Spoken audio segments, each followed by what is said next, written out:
Hello student, कैसे हैं आप सब। एक बार पुनः से कोचिंग क्लासेस पर स्वागत है। उम्मीद करता हूं आप सब अच्छे होंगे, मस्त होंगे, बेहतर होंगे, आपकी पढ़ाई बेहतर चल रही होगी। बच्चों, क्लास 12 केमिस्ट्री एनसीईआरटी में चैप्टर 6 चल रहा है, जिस चैप्टर का नाम है हेलो एल्केन तथा हेलो एरीन। आज के इस लेक्चर में आप लोग सीखने वाले हैं हेलो एल्केन में कार्बन और जो हैलोजन के बीच जो बंध होती है उसकी प्रकृति क्या होती है। क्योंकि क्वेश्चन हमेशा पूछा जाता है कि जो हेलो एल्केन है इसमें CX बंध की ध्रुवीय प्रकृति होती है, क्यों, क्या कारण है कि ध्रुवीय प्रकृति होता है। या ऐसे ही क्वेश्चन आ जाए कि हेलो एल्केन में CX की बंध प्रकृति पर टिप्पणी लिखो। यह क्वेश्चन आ जाए निम्नलिखित में से, ऑब्जेक्टिव क्वेश्चन बनेगा, 4 ऑप्शन दे देगा, निम्नलिखित में से किसकी क्रियाशीलता सबसे कम है या किसकी क्रियाशीलता सबसे अधिक है। इस पर हम पूरा कंप्लीट जानकारी आपको प्रोवाइड करने वाले हैं। और ये मैं गारंटेड कहता हूं कि यदि आप वीडियो को लास्ट तक देखते हैं तो सिंपल है, कभी आपसे भूलने वाला है ही नहीं। चलिए शुरू करते हैं बच्चों। हम क्रम से देखेंगे, पहले हम बेस तैयार करेंगे कि हेलो एल्केन है क्या। जैसा कि आप लोगों को पता है, हमारा ये RH जो होता है वो एल्केन है बच्चों। क्या है? एल्केन। अब एल्केन से बनता है हेलो एल्केन।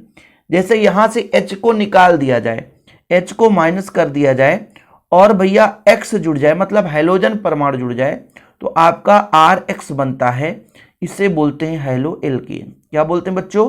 Halo alkane. अब ये जो आपका X मतलब हैलोजन परमाणु है, R मतलब एल्किल ग्रुप के साथ जुड़ा है, अर्थात वो बांड किसके साथ बनाया है? तो किसी कार्बन के साथ बंध बनाया है।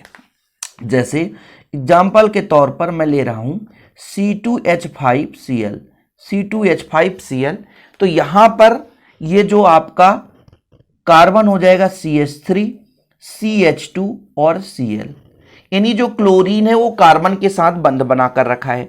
यही तो समझना है ना कि ये CX है क्या, कार्बन और हैलोजन के बीच में बंध का निर्माण। अभी भी यहां पे बंध आपको दिखाई नहीं दे रहा है, अभी बीच में अटकल आ रहा है हाइड्रोजन की। रुको जरा, ये कार्बन है, फिर ये कार्बन है, फिर ये Cl है। इसके साथ बच्चों 3 हाइड्रोजन जुड़े हैं, इसके साथ 2 हाइड्रोजन जुड़े हैं। अब यहां पर देखो आप लोग, इन दोनों के बीच ये कार्बन और ये आपका है हाइड्रोजन, तो इसे ही हम बोलते हैं CX बंध। क्या बोलते हैं बच्चों? CX बंध। ये चीज आप नोट कर लें, पहली बात अपने माइंड में नोट कर लें कि ये CX बंध है क्या। कि कोई भी हमारे पास एल्केन है, एल्केन से बना हेलो एल्केन। हेलो एल्केन में जो हाइड्रोजन परमाणु है वो एल्केन के कार्बन से बंध बनाता है, और कार्बन और इस प्रकार से जो हमारा हाइड्रोजन, इसके बंध CX बंध कहलाता है। अब इसमें होता है क्या है बच्चों कि किसी भी हेलो एल्केन की बात करूं, किसी भी हेलो एल्केन में कार्बन और क्लोरीन या क्लोरीन के जगह आपका फ्लोरीन हो सकता है। X का मतलब क्या होता है? X मतलब होता है आपका या तो फ्लोरीन हो सकता है, या तो क्लोरीन हो सकता है, या तो ब्रोमीन हो सकता है, या तो आयोडीन। ये कि सभी के सभी ऋण विद्युतीय तत्व हैं। क्या बच्चों? ऋण विद्युतीय तत्व हैं, मतलब साझे के इलेक्ट्रॉन को अपनी ओर आकर्षित करने की क्षमता रखते हैं। ऋण विद्युतीयता है क्या? किसी भी परमाणु द्वारा साझे के इलेक्ट्रॉन को अपनी ओर आकर्षित करने की क्षमता ऋण विद्युतीयता कहलाता है। और सभी के सभी ये ऋण विद्युतीय तत्व हैं, इनकी विद्युत ऋणात्मकता बहुत ही ज्यादा होती है। चाहे हम फ्लोरीन की बात करें, चाहे क्लोरीन की बात करें, चाहे ब्रोमीन की बात करें, चाहे आयोडीन की बात करें, इनमें वो क्षमता है कि किसी भी इलेक्ट्रॉन युग्म को अपनी ओर आकर्षित कर सके। मान लीजिए एक इलेक्ट्रॉन दे करके किसी के साथ बंध बना कर रखें, मतलब एक इलेक्ट्रॉन ले दे करके, तो इनमें यह भी क्षमता है कि हम और इलेक्ट्रॉन आपसे ले सकते हैं।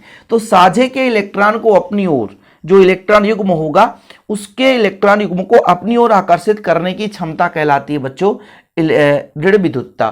तो जो हमारा हैलोजन परमाणु होंगे, जो भी होंगे, इनकी ऋण विद्युतता उच्च होती है। अच्छा, ऋण विद्युतता उच्च है, इसका मतलब क्या निकला?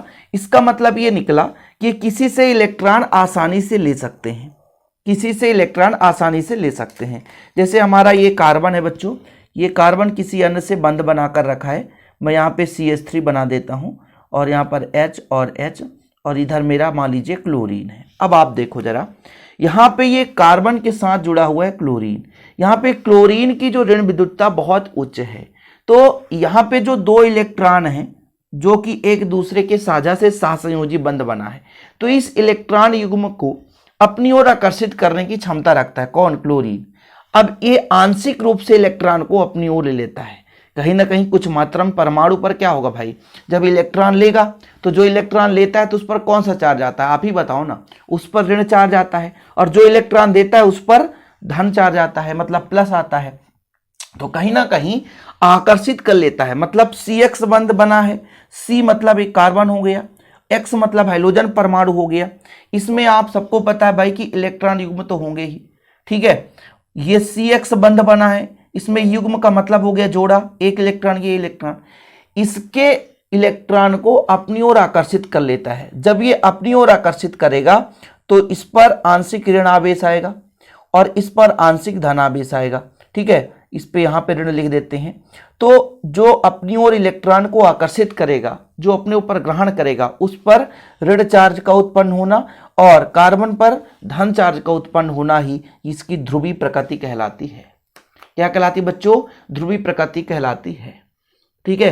कहीं ना कहीं जैसे CX बंध पर जो हाइड्रोजन परमाणु है, इस पर आंशिक रूप से ऋणावेश उत्पन्न होना और कार्बन पर उतना ही आंशिक रूप से धनावेश उत्पन्न होना, ये हमारा CX संयोजक बंध की ध्रुवीय प्रकृति का उत्पादन करता है, मतलब ध्रुवीय प्रकृति को दर्शाता है। ठीक, फिर से आप समझो, फिर से समझने की कोशिश करना। किसी भी एल्किल हैलाइड की मैं बात करता हूं, किसी भी एल्किल हैलाइड में RX की बात करता हूं, किसी भी एल्किल हैलाइड में CX बंध पाया जाता है। किसी भी एल्किल हैलाइड में CX बंध पाया जाएगा, मतलब कार्बन और हाइड्रोजन के बीच यहाँ पे बंध होती है। जब कार्बन और हाइड्रोजन के बीच बंध होती है तो जो हमारा हाइड्रोजन परमाणु होता है वो तो आपका फ्लोरीन हो सकता है, क्लोरीन हो सकता है, ब्रोमीन हो सकता है और आयोडीन। इनकी ऋण विद्युतता या विद्युत ऋणात्मकता बहुत उच्च होती है। जब बहुत उच्च होती है तो कार्बन के इलेक्ट्रॉन को अपनी ओर आकर्षित करते हैं, जिससे यहाँ पर जो हाइड्रोजन परमाणु है उस हाइड्रोजन परमाणु पर आंशिक ऋण आवेश आ जाता है और उतना ही मात्रा पे कार्बन पर आंशिक धनावेश उत्पन्न हो जाता है। मतलब जब यहाँ पर मान लीजिए कार्बन की वैलेंसी 4 होती है, इसलिए हमने यहाँ पे 4 बॉन्ड बना दिया है। तो जब ये आपका इलेक्ट्रॉन लेगा तो यहाँ पर निगेटिव और यहाँ पर आंशिक प्लस चार्ज आ जाता है, और इसलिए ये जो हमारा सहसंयोजी बंध था अब ये ध्रुवीय प्रकृति के रूप में, मतलब इसमें ध्रुवीयता उत्पन्न हो जाती है, ठीक है। ठीक, कार्बन पर धनायन और हाइड्रोजन परमाणु पर ऋणायन, जो कि ऋणात्मक सिरा कहलाता है। और यही आपका बताता है कि हैलोएल्केन में ध्रुवीय प्रकृति पाई जाती है। मतलब ध्रुवीय प्रकृति का मतलब दो ध्रुव उत्पन्न होना। किसी यौगिक में दो ध्रुव उत्पन्न हो जाए, एक धन और एक ऋण, तो आपका वो ध्रुवीय प्रकृति कहलाता है। यहां पर अभी तक मैंने जो समझाया बच्चों वो आप यहां पर लिखेंगे। एल्किल हैलाइडों में CX आबंध होता है, ठीक है, कार्बन और हाइड्रोजन के बीच आबंध बनता है। क्योंकि हाइड्रोजन परमाणु की विद्युत ऋणात्मकता बहुत उच्च होती है, इसलिए हाइड्रोजन परमाणु CX बंध के इलेक्ट्रॉन युग्म को अपनी ओर अधिक आकर्षित कर लेता है, खींचने की कोशिश करता है, जिससे हाइड्रोजन परमाणु पर कुछ मात्रा में ऋण आवेश और कार्बन पर उतना ही धन आवेश आ जाता है। अर्थात CX सहसंयोजक बंध में ध्रुवीयता उत्पन्न हो जाती है, क्योंकि प्लस और माइनस उत्पन्न हो गए, ध्रुवीयता उत्पन्न हो गई। इस द्विध्रुव में कार्बन धनात्मक सिरा और हाइड्रोजन ऋणात्मक सिरा बनाता है, ठीक है। फिर से माइंड में आप रिवाइज करो, हमारा जो भी एल्किल हैलाइड होगा वो कार्बन के साथ हाइड्रोजन परमाणु को जोड़कर रखेगा, इसलिए CX बंध होगा। हाइड्रोजन परमाणु की विद्युत ऋणात्मकता बहुत अधिक होती है, वो इलेक्ट्रॉन को खींचने की क्षमता रखता है, इसलिए कार्बन के इलेक्ट्रॉन को अपनी ओर आकर्षित करता है। इसलिए हाइड्रोजन परमाणु पर आंशिक ऋण आवेश, कार्बन पर उतना ही आंशिक धन आवेश उत्पन्न हो जाता है। ये क्या बताता है कि CX बंध में ध्रुवीयता का गुण उत्पन्न हो जाता है, ठीक है। ध्रुवीयता में आपका जो कार्बन वो धनात्मक सिरा और हाइड्रोजन जो होता है ऋणात्मक सिरा बनाता है। आप अपने माइंड में इसका फिगर सेट करें बच्चों, जैसे यहाँ पे डायग्राम बना है। अभी यहाँ पे कहानी खत्म नहीं होगी, अब हम आगे भी थोड़ा सा चर्चा करेंगे। अब देखिए, जैसे हम बात करते हैं कि मान लीजिए हमारा जो हैलोएल्केन है, मतलब जैसे मैं R जोड़ देता हूं, इधर R है और ये आपका CH2 और ये X है। इस पर आपका आंशिक ऋण चार्ज और इस कार्बन पर आंशिक धन चार्ज आ गया, ठीक है। क्लियर है ना। कुल मिलाकर के कुछ ऐसा भी ले सकता हूं, CH3 CH2 और यहां पर आपका Cl हो गया, यहां पर आंशिक प्लस और यहां पर आंशिक ऋण। अब इस पर देखिएगा, जब कोई न्यूक्लियोफिलिक अभिकर्मक अर्थात नाभिक स्नेही अभिकर्मक, यानी नाभिक से प्रेम करने वाले, इस कार्बन से प्रेम करने वाले प्रबल नाभिक स्नेही अभिकर्मक आएंगे तो इसे हटा देंगे और इसके पास जुड़ जाएंगे, अटैक कर देते हैं आसानी से। कि जब भाई देखो कोई भी हैलोएल्केन है, ये हैलोएल्केन में क्या पाया गया, ध्रुवीय प्रकृति पाया जाता है। इस ध्रुवीय प्रकृति के कारण यहाँ पर जो नाभिक स्नेही अभिकर्मक आते हैं और अटैक करते हैं, और अटैक करके आसानी से जो हमारा ऋणात्मक परमाणु है यानी हैलोजन परमाणु है उसे भी स्थापित कर देते हैं। ये चीज आपको लिखना है कि जब भी CX बंध में ध्रुवीय प्रकृति पाया जाता है, इसी ध्रुवीय प्रकृति के कारण जब इसमें प्रबल नाभिकीय स्नेही अभिकर्मक अटैक करते हैं, आक्रमण करते हैं, तो हैलोजन परमाणु आसानी से विस्थापित हो जाता है।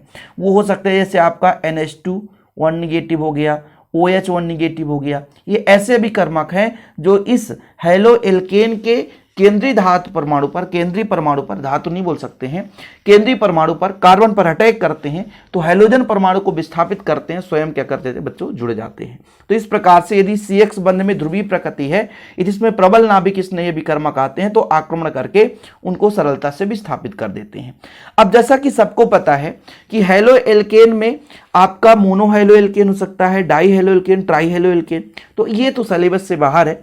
लेकिन जैसे आप मोनो हैलो एल्केन में ये चीज आप पढ़े ना कि प्राथमिक हैलो एल्केन हो, द्वितीयक हो, तृतीयक हो, तो इनकी क्रियाशीलता पर एक प्रश्न बन जाता है कि सबसे ज्यादा क्रियाशील कौन होगा। जैसे यहां पर आपका कोई एल्किल ग्रुप है, ठीक है, और CH2 है, फिर आपका X है, ठीक। फिर बच्चों यहां पर देखिएगा 2 एल्किल ग्रुप हैं और यहां पर आपका CH हो जाएगा, फिर X हो जाएगा, फिर ये 3 एल्किल ग्रुप हैं, फिर आपका C हो जाएगा, X हो जाएगा।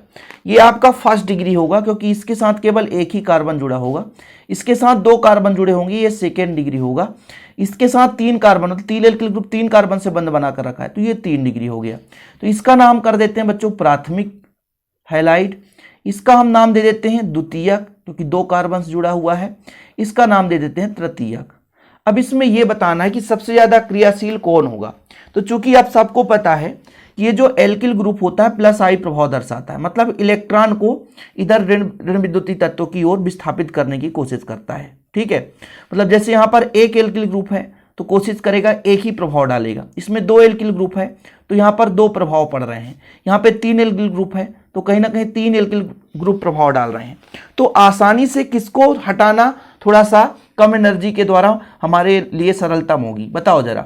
यहाँ पर एक ही एल्किल ग्रुप इसको देता है तो कहीं ना कहीं यहाँ पे थोड़ा सा बंध प्रबल है, ठीक है। अब यहाँ पर 2 एल्किल ग्रुप तो आसानी से इलेक्ट्रॉन इसको मिल गया, तो ये आसानी से ऋण विद्युतीय उत्पन्न हो गया इस पर। यहाँ पे 3 एल्किल ग्रुप यहाँ पर बंध बनाकर रखे, मतलब 3 प्लस आई प्रभाव दर्शाते हैं, जिसके कारण से यहाँ से X आसानी से निकल सकता है। क्रियाशीलता की क्रम के बारे में मैं चर्चा कर रहा हूं। देखिए हमारा एल्किल ग्रुप होता है प्लस आई प्रभाव दर्शाता है, प्रेरणिक प्रभाव जिसे कहते हैं, मतलब प्रेरित करता है इस कार्बन को कि भाई तू आसानी से इलेक्ट्रॉन दे दे, ठीक है। यहां पर ये जो 2 एल्किल ग्रुप है ये 2 लोग प्रेरित कर रहे हैं, ये 3 है तो 3 प्रेरित कर रहे हैं। कुल मिलाकर के मेरे कहने का मतलब सबसे ज्यादा प्रेरणा किसको मिल रही है, इस कार्बन को, इनके अपेक्षा, तो ज्यादा क्रियाशील ये होगा। तो जब भी हम बात करते हैं प्राथमिक, द्वितीयक और तृतीयक की, तो तृतीयक थोड़ा सा ज्यादा क्रियाशील होता है द्वितीयक से, और फिर वहीं पे बच्चों द्वितीयक क्रियाशील होता है प्राथमिक से। ये क्रम है। तो कभी भी यदि ऑप्शन में आ जाए कि निम्न में से सही क्रम है, तो बताओ भाई कौन ज्यादा क्रियाशील होगा कौन कम। तो सबसे ज्यादा क्रियाशील ये होगा क्योंकि भाई यहाँ पे 3 एल्किल ग्रुप हैं, 3 प्लस आई प्रभाव दर्शाते हैं, जिसके कारण ये कार्बन आसानी से इलेक्ट्रॉन को स्थानांतरित करता है। यहाँ पे 2 ही है तो थोड़ा सा कम इलेक्ट्रॉन स्थानांतरित करेगा, कहने का मतलब यहाँ पर थोड़ा सा अधिक ऊर्जा लगेगा, और यहाँ पर एक ही है तो और ज्यादा ऊर्जा लगेगा। तो सबसे ज्यादा क्रियाशील ये, इससे कम क्रियाशील, फिर सबसे कम क्रियाशील ये होता है। और भी ऑप्शन में आते हैं, जैसे मान लीजिए हमारे पास कई सारे एल्किल हैलाइड हैं, जैसे हमारे पास RI है, ठीक है, RBr है और RCl है, RF है। क्योंकि सबसे छोटा परमाणु आकार कौन रखता है, फ्लोरीन, इसलिए यहां पे एल्किल ग्रुप पास में जुड़ेगा। तो सबसे ज्यादा क्रियाशील कौन होगा, तो इसका बंध प्रबल होगा, इसका बंध दुर्बल होगा, तो सबसे ज्यादा क्रियाशील ये होगा, ये क्रम होगा। अब आप लोगों को मन में थोड़ा सा डाउट होगा कि ये कैसे हो सकता है सर। देखिए फ्लोरीन की ऋण विद्युतता सबसे ज्यादा होती है, प्रबल बंध बनाकर रखा है। क्लोरीन में जाएंगे थोड़ा सा आकार बड़ा हो जाएगा, तो यहाँ पर जो दोनों के बीच फोर्स है वो थोड़ा सा दुर्बल हो जाएगा। ब्रोमीन के पास जाएंगे इसका और थोड़ा सा एनर्जी लेवल कम होता है, और आयोडीन के पास जाएंगे और सबसे दुर्बल बंध किसके बीच बना होगा, आर और आई के बीच। इसलिए सबसे ज्यादा क्रिया कौन कर सकता है, आर आई कर सकता है। सबसे प्रबल बंध किसके बीच बनता है, आर और एफ के बीच। इसकी आयनन ऊर्जा भी सबसे ज्यादा होती है फ्लोरीन की आयनन ऊर्जा, ऋण विद्युतता, ठीक है, इलेक्ट्रॉन बंधुता पर थोड़ा सा अपोजिट रहता है, इसकी होती ज्यादा। लेकिन बच्चों यहां पर मैं इनके बीच बंध की बात करूं तो आर और एफ के बीच प्रबल बंध है, जबकि हम यदि ऊपर से नीचे चलते हैं तो आकार भी बढ़ता है, परमाणु क्रमांक भी बढ़ते हैं, ठीक है, आयनन ऊर्जा कम होता है, ठीक है। तो यहाँ पर सबसे प्रबल बंध फ्लोरीन बनाता है, सबसे दुर्बल बंध आयोडीन बनाता है। इस कारण से जो बंध प्रबल बनाएगा वो कम क्रियाशील होगा। भाई आप ही बताओ, आपके साथ कोई प्रबलता के साथ जुड़ा है, आपकी दोस्ती बहुत घनिष्ठ है, तो तोड़ना थोड़ा सा कठिन होगा कि नहीं होगा, बिल्कुल कठिन होगा। तो ऐसे ही आर और एफ को तोड़ना थोड़ा सा कठिन है इसलिए कम क्रियाशील है, जबकि यहाँ पर ये तोड़ना आसान है इसलिए अधिक क्रियाशील है। तो ये हो गई CX की बंध प्रकृति। यहाँ से कैसे ऑब्जेक्टिव क्वेश्चन, यहाँ से भी 4 में से आ जाएगा निम्नलिखित में सबसे कम क्रियाशील कौन सा है, तो सबसे कम क्रियाशील RF। सबसे ज्यादा बंध लंबाई किसकी है, तो बंध लंबाई इसकी है, ठीक है। तो ये क्रम आपको तैयार रखना है। ओके, स्क्रीनशॉट लेना है क्या आप लोगों को, जी हाँ स्क्रीनशॉट ले लें। है तो छोटा ही सा टॉपिक लेकिन मजेदार है, और यदि आता है भाई कि CX बंध की ध्रुवीय प्रकृति को समझाइए तो आप लोग इतना लिख देना, इतना में नंबर मिल जाएगा। एक पेज है, काफ़ी है, एक पेज आप तैयार करोगे करके जाओगे तो मैं जानता हूँ आप आधा ही पेज लिख पाओगे। लेकिन यार केमिस्ट्री में ये चीज़ें नहीं चलती कि दुनिया की चीज़ें आप लिख दो। सोशल साइंस में 10th क्लास में मान लो आप कुछ भी पढ़ के आए और अपने मन से लिख दिए। हिंदी भी थोड़ा सा, कहानी में थोड़ा सा ट्विस्ट है तो फिर हिंदी भी आप सोच के लिख सकते हो, लेकिन ये चीज़ें बिल्कुल नहीं। केमिस्ट्री फिजिक्स में सोचा वाला जो आपका रूपरेखा है वो बिल्कुल नहीं चलता है, मतलब सोच के कहानी आप नहीं लिख सकते हैं। उम्मीद करता हूँ वीडियो पसंद आएगा, पसंद आए तो लाइक करके शेयर कर दें। बच्चों हमारे साथ जुड़ने के लिए आप हमारे व्हाट्सएप पे कांटेक्ट कर सकते हैं नोट्स के लिए 9685299149, 9685299149। छोटा सा अमाउंट लगता है नोट्स के लिए, प्रॉपर रूप से नोट्स दिए जाते हैं बच्चों। डिस्क्रिप्शन पे ऐप का लिंक मिल जाएगा, ऐप भी आप डाउनलोड कर लीजिए हमारे शिव कोचिंग क्लासेस का। ओके, आज के लिए इतना ही, मिलते हैं वीडियो के साथ। जय हिंद, वंदे मातरम।